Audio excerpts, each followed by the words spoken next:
Now in Fairfax County, where it's been a busy day for fire and EMS crews, there were more than 570 calls for help in a single day, and 50 of those were for trees onto houses.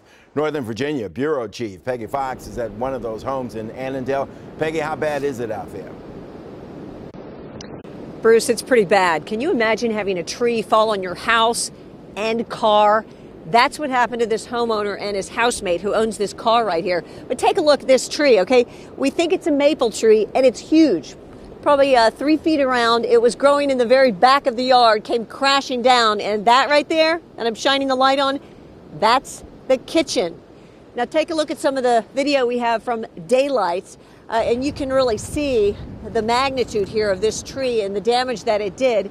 The car, we believe it's totaled, even though it's last year's model. The owner of the car is very upset about that. But hey, they are very happy that they're both alive. And here's what happened when this tree crashed down here at 8 o'clock and what the owner found.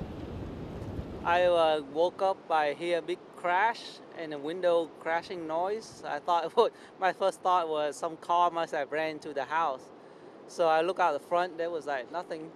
They open and I go look out the kitchen, and there was nothing. A big tree just took off the whole kitchen. So nothing's left of your kitchen?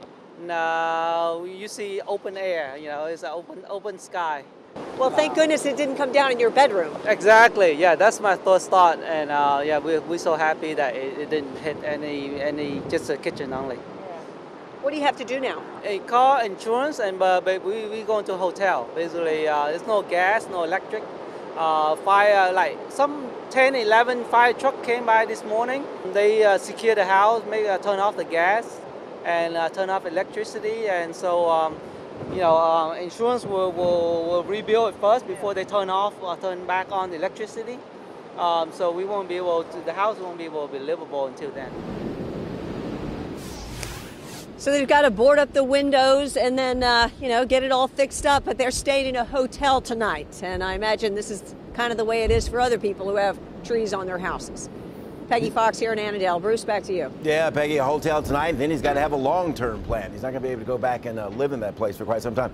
Peggy, what else do you see out there in the county as you drive around, as you listen in, to other reports? How's the rest of the county making out? Bruce, it was kind of like feeling like you were on an obstacle course driving around. All of a sudden you'd come upon firefighters who had closed off roads because power lines were hanging down. I came across one of those at Spring Hill Road near Tyson's Corner, where you could see these 30,000 volt power lines, a tree leaning against them.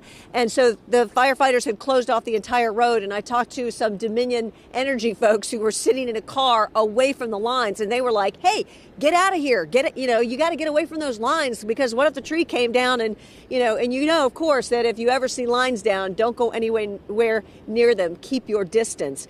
So we saw that. We saw trees down. There were crews out everywhere all day, all morning, taking trees off roadways, and then I also saw a huge tree on a Mercedes, and the owner of that Mercedes was very upset, but very thankful he wasn't in the Mercedes at the time. Okay, Peggy Fox reporting in Northern Virginia. Peggy, as usual, thanks a lot for that information.